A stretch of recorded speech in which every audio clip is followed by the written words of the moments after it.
welcome back to another episode of Can to Be Like, a Cantonese and English bilingual podcast helping you to learn Cantonese and Hong Kong culture. I'm your host, Venus, and today is another episode of Things to Do in Hong Kong this month, August 2025. July and early August have been very busy for me.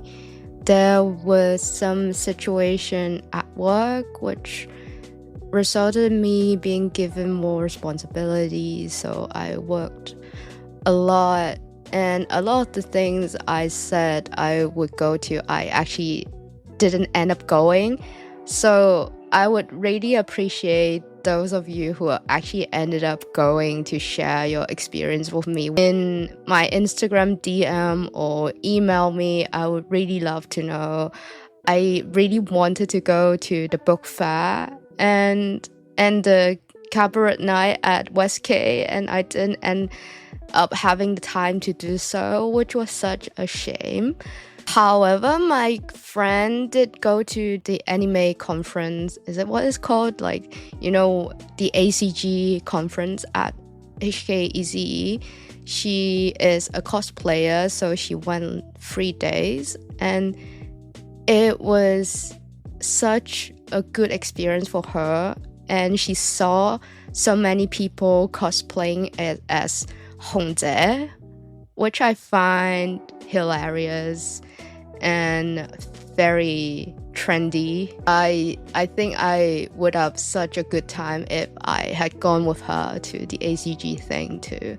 So yeah, do let me know how those events turned out for you. And yeah, another big thing that happened to me in July, I have talked about in the premium episode Hong Kong Dispatch. So I was invited to be a bridesmaid for my friend's wedding, and it was the first wedding I attended as an adult and happened to someone my age instead of someone much older than I am. I went to wedding as a child. This time, attending as a bridesmaid and as a friend really changed my perspective on things. It's very hard to explain how I feel, so I will play a clip from the premium episode so you get a slight idea of how emotional I was.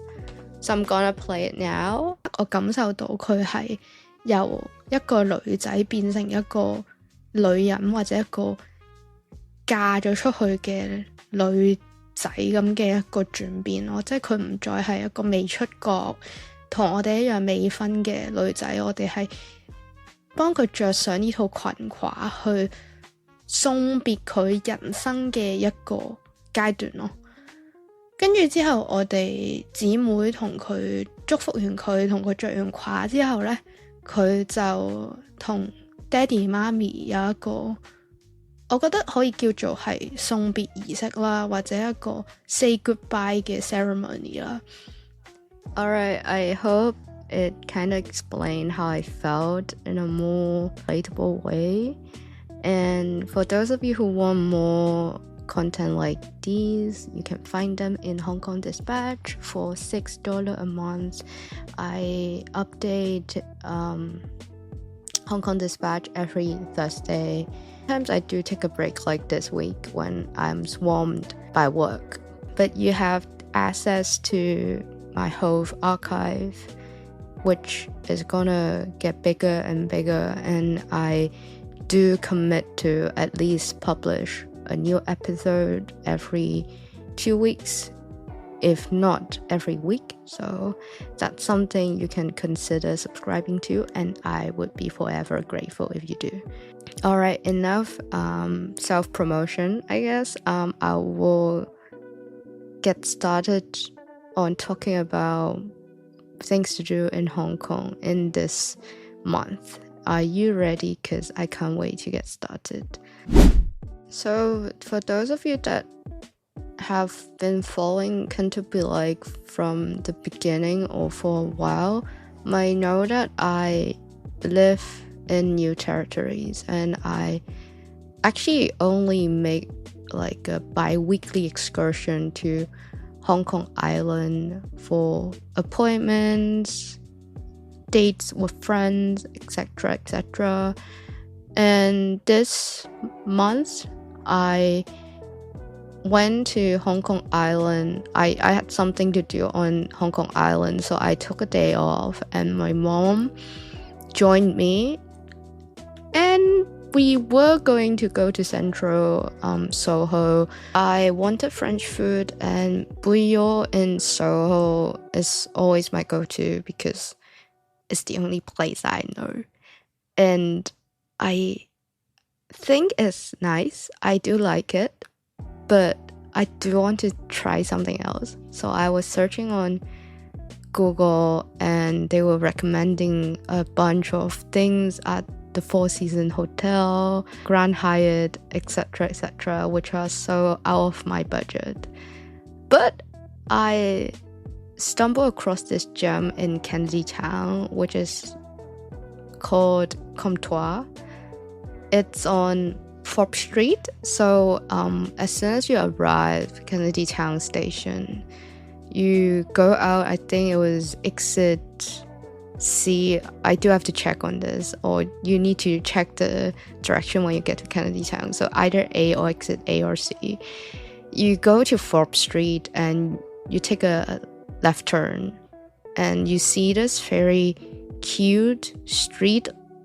Not like cute, more like a bit peculiar actually, depending on your aesthetic. I find it quite cute, but some people might find it weird or strange because this street has a wall that is covered by the roots of trees.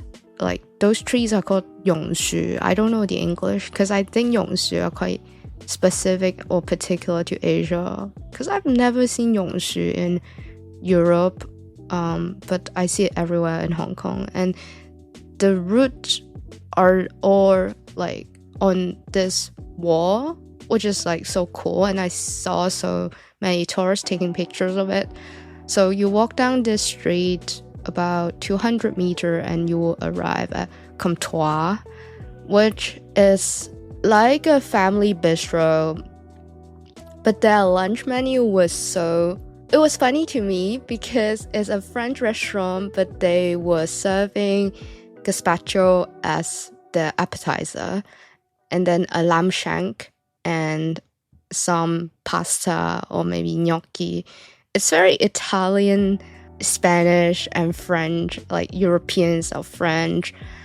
But the menu, a la carte menu itself, is very French. Like you get escargot, you get beef tartare, you get bouillabaisse, bourguignon, etc. So it's still French, but I think I would expect it to be more Western European or Southern European kind of style. But it's still good. It's still very good to the price point. I think the lunch set was below 200 and the beef tartare is like 200, around 200, which is very affordable for the quality of the food. It's still expensive for lunch, obviously, especially in Hong Kong, but I'd say I would indulge myself once in a while when I'm on the island, because normally I cook at home, I pack my lunch, so it works out. I'm not extravagant, I promise. And then after my mom and I finished our lunch, it was still a while till our appointment, so we decided we would go to a cafe and explore the neighborhood of Kennedy Town. So for those of you that don't know, Kennedy Town is on the west side of the island, and it's considered a very affluent, very westernized area, and it's a very east meet west kind of colonial area with some of the oldest, but also with some of the oldest Hong Kong public estates as well. So they do have very expensive, swanky flats, and I think St. Paul Co-ed, so one of the most famous and the top school in Hong Kong, is around the area. And yeah, so it's it's a nice area, so to speak. Let's put it that way. So I think maybe a bit like Battersea. Is it Battersea in the UK, or maybe a bit like West Kensington kind of situation? It's a bit like Kensington, Chelsea and Kensington in the UK. It's posh and it's nice. So I did like my day there. So anyway, we walked down Davis Street, and then there was this street called Belcher Street, and then it was okay. It's a nice street, but we wanted to see the sea, so we went out to the Praia, Kennedy Town. So the street is called the Praia, and it's by the promenade. They do have a promenade, and it's nice to look at the sea, but it was raining a bit, so it was like okay. And we walked down to Kennedy public swimming pool, which I found a cute little hotel called T-Jiff. They make a mean flat white, and the pastries are also kind of nice. And this area is next to HKU, so Hong Kong University. So there were a lot of students doing their assignment, but I brought a book with me on the day, so I was just reading, and it was a nice feeling to not work, you know what I mean? To just enjoy being at a cafe instead of using the cafe as a meeting ground for coursework. I feel like I've graduated university for a couple of years, and I miss being young, but I don't miss working all the time, you know what I mean? So it was kind of nice to be at a cafe, drinking coffee, and just enjoying myself instead of using that as a place to work. But yeah, do check out Kennedy Town if you're ever in Hong Kong. I think it's an underrated area. It's very convenient to go from Central. It's like a little hidden gem on the Hong Kong island, and I think you will be able to do a mix of things that like cafe hopping, trying different cuisines. Like they do have Thai food, Italian, French food, local food, and a bunch of little, not bodega, but like little tiny store like for different purposes, like independent salon, for hair salon, and stationery stores, bookstores. So it's very down to earth, and yet not so local and intimidating for people who are first in Hong Kong. So I would recommend Kennedy Town. The second time I was on the island, I know I keep saying like seems like fun things only happen on the island, but I don't know, maybe for me going to the islands, like going to do things like actively and while being in new territories and Kowloon are more daily life. So I will make a mental note to recommend things in new territories and Kowloon as well, I promise. But let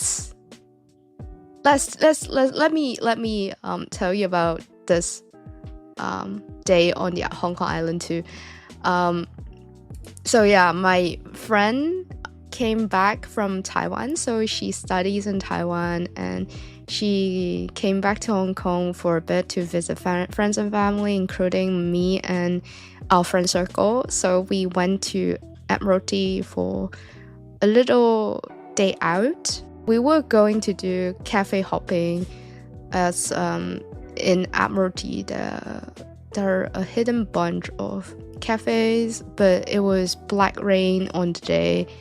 It decelerated to yellow rain in the end, so we ended up going to Admiralty. We didn't cancel, but we just stayed in Pacific Place, which was kind of not ideal, but it worked. So we were at Pacific Place, and we were at this little tiny nook cafe called Little Cove, and I kind of like it. It's very healthy, it's very Instagrammable.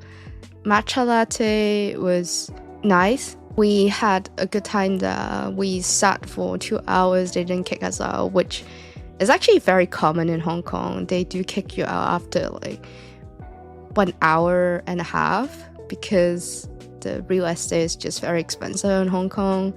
So they were kind of nice about it. And the pistachio tiramisu was divine. It was so good. We had a good time there. And then for dinner, we went to this Greek restaurant called Artemis and Apollo.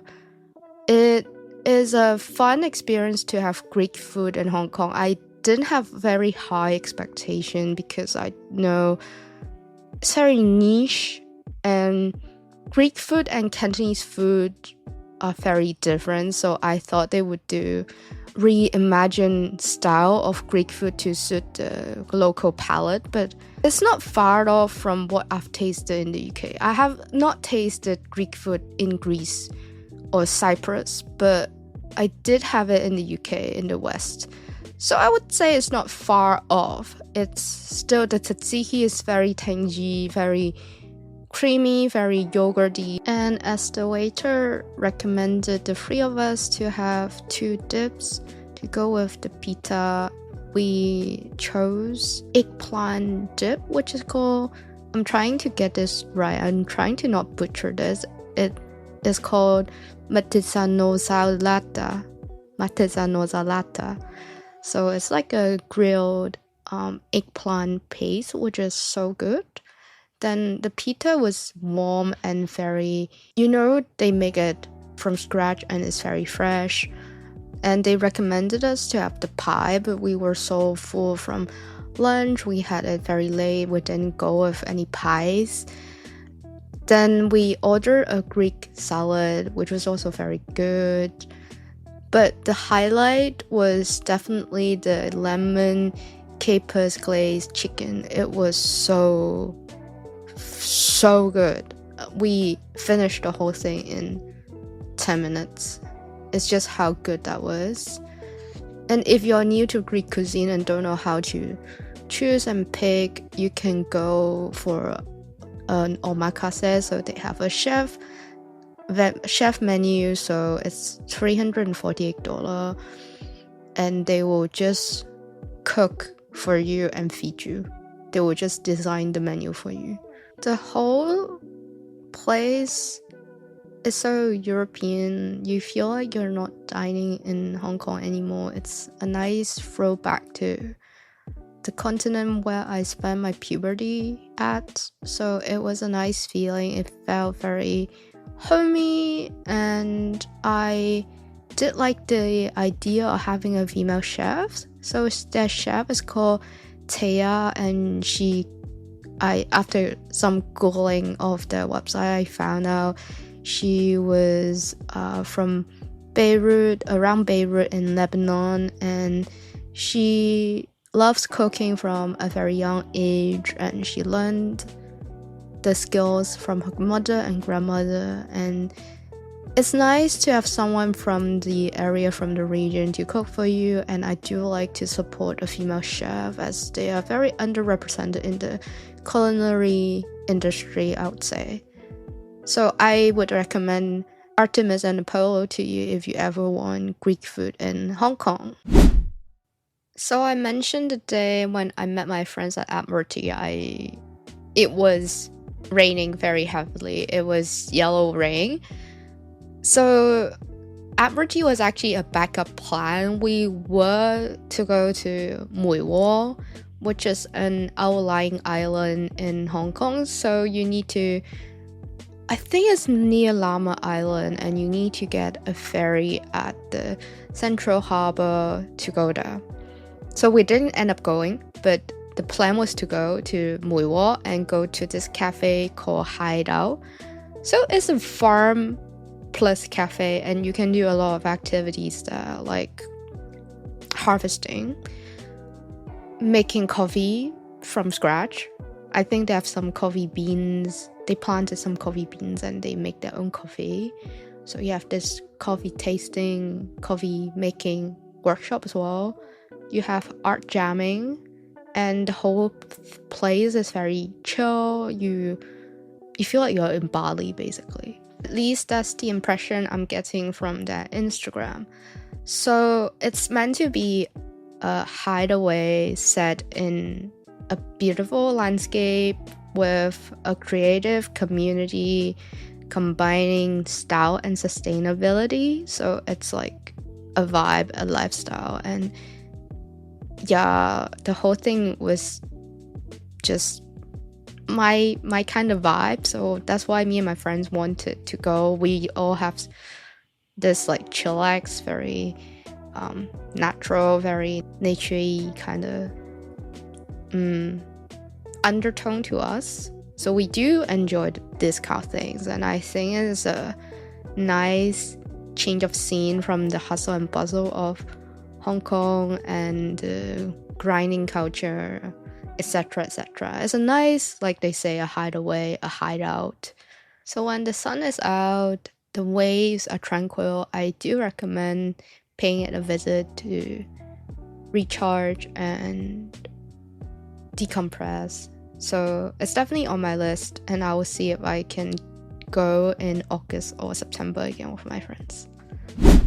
And this next thing is what popped into my feed when I was browsing Instagram, and recently I started a workout routine again, and for some reason I am seriously considering taking some dance classes, because there's something weirdly nice about it, to move your limbs in a melodic way, if that makes sense.